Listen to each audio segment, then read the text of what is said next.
Vamos a continuar con la revisión de esta cuestión número 4, en la cual Santo Tomás nos está exponiendo algunas condiciones que se van a requerir para la posesión de ese fin último, de esa bienaventuranza.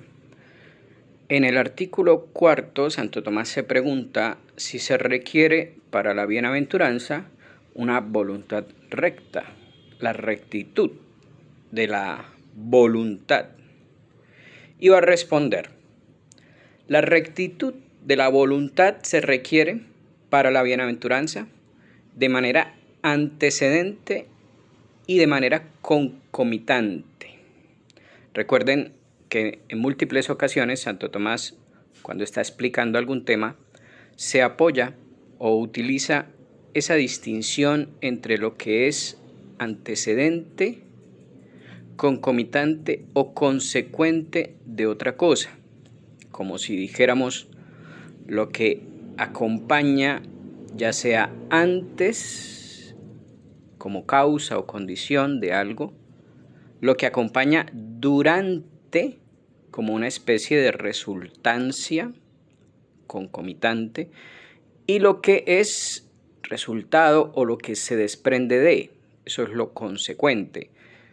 Siempre Santo Tomás veremos que utiliza esta distinción, lo antecedente, lo concomitante y lo consecuente. Aquí nos dice que esa rectitud de la voluntad se requiere para la bienaventuranza, para la obtención y el gozo de ese fin último, de manera antecedente y de manera concomitante.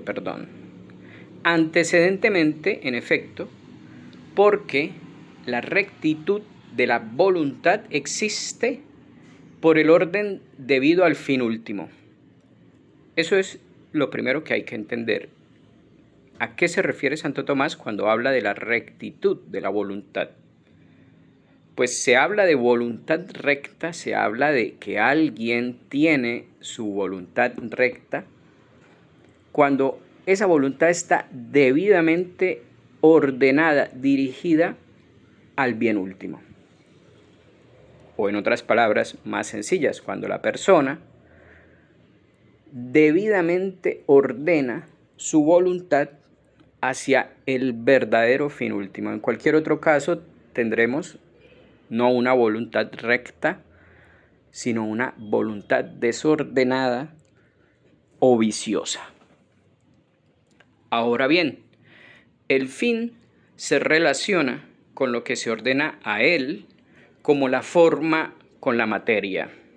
Esto también es puro aristotelismo. Recuerden ustedes que en el aristotelismo, si bien sería un error reducir todo al uso de ciertos conceptos, que es lo que aquí tanto hemos criticado, siguiendo al querido padre Calderón, que nos habla de un tomismo fast food, de un tomismo de comida rápida, de comida chatarra, que se contenta con el uso de ciertos conceptos y ya, por obra y gracia de esos conceptos, la persona se autodenomina muy tomista y muy aristotélica. Conceptos como acto y potencia, esencia y ser, forma y materia, substancia y accidentes. Estas parejas de conceptos famosísimos, cuando alguien los utiliza, o suele suceder que nos encontramos personas que los utilizan, que hablan en términos de acto, potencia, forma, materia, substancia, accidente, y ya por eso tienden a creer en su cabeza que son muy tomistas y muy aristotélicos. Entonces rechazamos el error de pensar que el aristotelismo y el tomismo aristotélico se resumen en el uso de esos conceptos.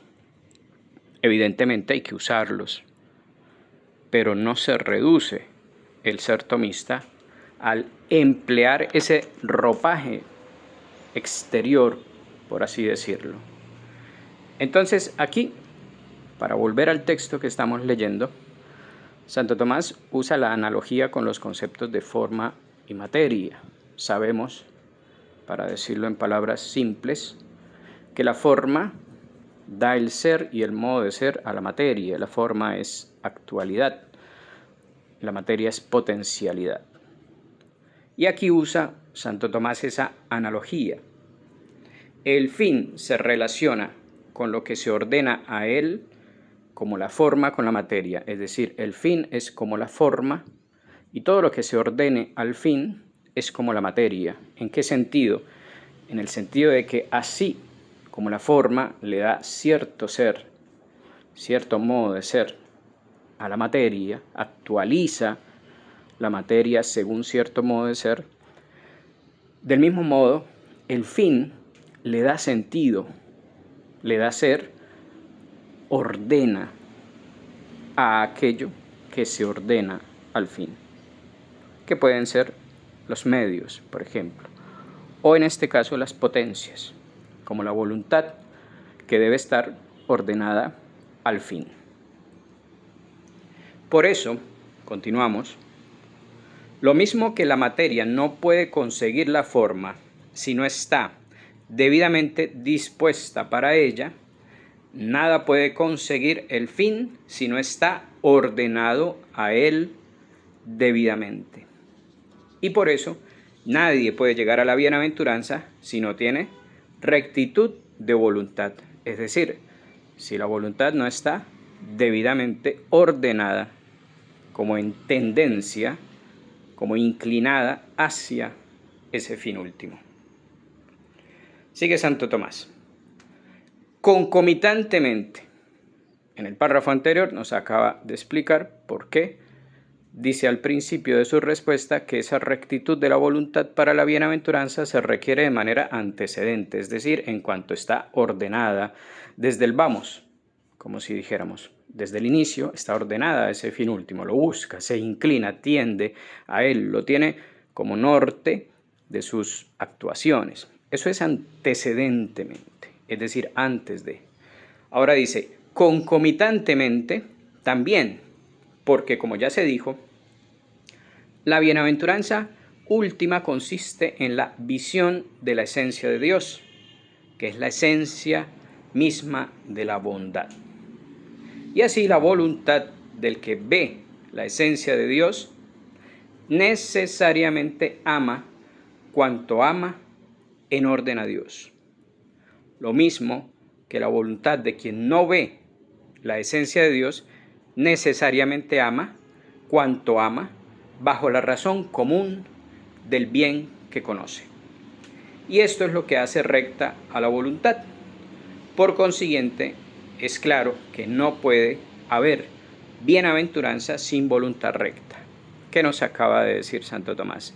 Que durante la posesión de esa bienaventuranza que todos, por la virtud de la esperanza, aguardamos y confiamos en la divina providencia que vamos a obtener por su gracia, en la obtención, de esa bienaventuranza, también va a requerirse un estado ya permanente, no fluctuante como acá en la tierra, sino permanente, de rectitud de la voluntad, porque allí, al ver con el intelecto la esencia de Dios, que es en lo que consiste la bienaventuranza, como decíamos en un artículo anterior, y al identificarse esa esencia de Dios con la suma bondad, y teniendo en cuenta que el bien es el objeto de la voluntad, como ya hemos dicho en otros videos, pues al tener delante de sí ya poseída la esencia de Dios, que se identifica con la suma bondad, pues necesariamente la voluntad cuyo objeto es el bien, al estar ya en posesión del sumo bien, dice Santo Tomás, necesariamente no solo lo amará, no solo lo poseerá, sino que cualquier otro objeto que pueda ser blanco del amor, de la voluntad, como por ejemplo los seres queridos que también estén en la patria celestial, serán amados por la voluntad en orden al amor de Dios. Y compara Santo Tomás con el estado terreno. Así como acá en la tierra todo lo que se ama porque de alguna manera participa en mayor o menor medida del concepto de bien. Así, en la patria, con la posesión del bien sumo, ya sin máscaras, sino de manera directa, por la contemplación de la esencia de Dios, todo se amará ya no en razón de que participe de esa razón común de bien que nos guía acá en la tierra, sino en razón de la misma bondad de Dios. Será la bondad de Dios lo que en ese momento comprenderemos que es la causa de la bondad de las criaturas que amamos. Por lo tanto, todo lo que amemos en el cielo, todo lo que vamos a amar en el cielo, lo vamos a amar en Dios y por Dios, porque va a ser Dios, en cuanto bondad suma, el objeto que va a llenar la voluntad humana.